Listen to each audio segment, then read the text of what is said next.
महामारी के खिलाफ लड़ते लड़ते अब हम अनलॉक 2 में प्रवेश कर रहे हैं और हम उस मौसम में भी प्रवेश कर रहे हैं जहां सर्दी, जुकाम, खांसी, बुखार ये सारे न जाने क्या क्या होता है, ये मामले बढ़ जाते हैं। ऐसे में मेरी आप सभी देशवासियों से प्रार्थना है कि ऐसे समय अपना ध्यान रखिए। साथियों, ये बात सही है कि अगर कोरोना से होने वाली मृत्यु दर को देखें तो दुनिया के अनेक देशों की तुलना में भारत संभली हुई स्थिति में है। समय पर किए गए लॉकडाउन और अन्य फैसलों ने भारत में लाखों लोगों का जीवन बचाया है, लेकिन हम ये भी देख रहे हैं कि जब से देश में अनलॉक 1 हुआ है, व्यक्तिगत और सामाजिक व्यवहार में लापरवाही जरा बढ़ती ही चली जा रही है। पहले हम मास्क को लेकर, 2 गज की दूरी को लेकर 20 सेकंड तक दिन में कई बार हाथ धोने को लेकर बहुत सतर्क थे, लेकिन आज जब हमें ज्यादा सतर्कता की जरूरत है तो लापरवाही बढ़ना बहुत ही चिंता का कारण है। साथियों, लॉकडाउन के दौरान बहुत गंभीरता से नियमों का पालन किया गया था। अब सरकारों को, स्थानीय निकाय की संस्थाओं को, देश के नागरिकों को फिर से उसी तरह की सतर्कता दिखाने की जरूरत है। विशेषकर कंटेनमेंट जोन्स, उस पर तो हमें बहुत ध्यान देना होगा। जो भी लोग नियमों का पालन नहीं कर रहे हैं, हमें उन्हें टोकना होगा, रोकना होगा और समझाना भी होगा। अभी आपने खबरों में देखा होगा, एक देश के प्रधानमंत्री पर 13,000 रुपये का जुर्माना इसलिए लग गया क्योंकि वो सार्वजनिक स्थल पर मास्क पहने बिना गए थे। भारत में भी स्थानीय प्रशासन को इसी चुस्ती से काम करना चाहिए। ये 130 करोड़ देशवासियों के जीवन की रक्षा करने का अभियान है। भारत में गांव का प्रधान हो या देश का प्रधानमंत्री, कोई भी नियमों से ऊपर नहीं है। साथियों, लॉकडाउन के दौरान देश की सर्वोच्च प्राथमिकता रही ऐसी स्थिति न आए कि किसी गरीब के घर में चूल्हा न जले। केंद्र सरकार हो, राज्य सरकारें हो, सिविल सोसाइटी के लोग हों, सभी ने पूरा प्रयास किया कि इतने बड़े देश में हमारा कोई गरीब भाई बहन भूखा न सोए। देश हो या व्यक्ति, समय पर फैसले लेने से, संवेदनशीलता से फैसले लेने से किसी भी संकट का मुकाबला करने की शक्ति अनेक गुना बढ़ जाती है। इसलिए लॉकडाउन होते ही सरकार प्रधानमंत्री गरीब कल्याण योजना लेकर आई। इस योजना के तहत गरीबों के लिए 2.25 लाख करोड़ रुपए का पैकेज दिया गया। साथियों, बीते 3 महीनों में 20 करोड़ गरीब परिवारों के जनधन खातों में सीधे 31,000 करोड़ रुपया जमा करवाए गए हैं। इस दौरान 9 करोड़ से अधिक किसानों के बैंक खातों में 18,000 करोड़ रुपए जमा हुए हैं। इसके साथ ही गांवों में श्रमिकों को रोजगार देने के लिए प्रधानमंत्री गरीब कल्याण रोजगार अभियान तेज गति से आरंभ कर दिया गया है। इस पर सरकार 50,000 करोड़ रुपए खर्च कर रही है। लेकिन साथियों, एक और बड़ी बात है जिसने दुनिया को भी हैरान किया है, आश्चर्य में डुबो दिया है। वो ये कि कोरोना से लड़ते हुए भारत में 80 करोड़ से ज्यादा लोगों को 3 महीने का राशन, यानी परिवार के हर सदस्य को 5 किलो गेहूं या चावल मुफ्त दिया गया।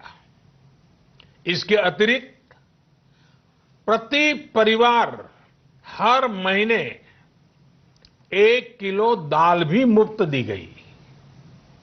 यानी एक तरह से देखें तो अमेरिका की कुल जनसंख्या से 2.5 गुना अधिक लोगों को, ब्रिटेन की जनसंख्या से 12 गुना अधिक लोगों को और यूरोपियन यूनियन की आबादी से लगभग 2 गुने से ज्यादा लोगों को हमारी सरकार ने मुफ्त अनाज दिया है।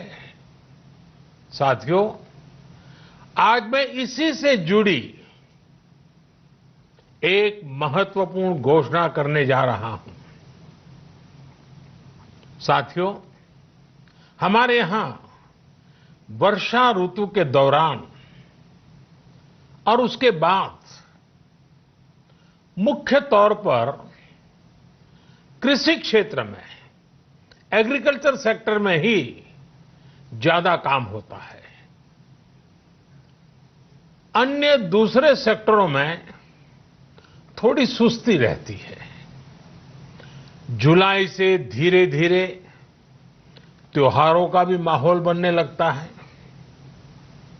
अब आप देखिए, अभी 5 जुलाई को गुरु पूर्णिमा है, फिर सावन शुरू हो रहा है, फिर 15 अगस्त आएगी, रक्षाबंधन आएगा, कृष्ण जन्माष्टमी आएगी, गणेश चतुर्थी आएगी, ओणम होगा और आगे जाएं तो काटी बिहू है, नवरात्रि है, दुर्गा पूजा है, दशहरा है, दीपावली है, छठी मैया की पूजा है।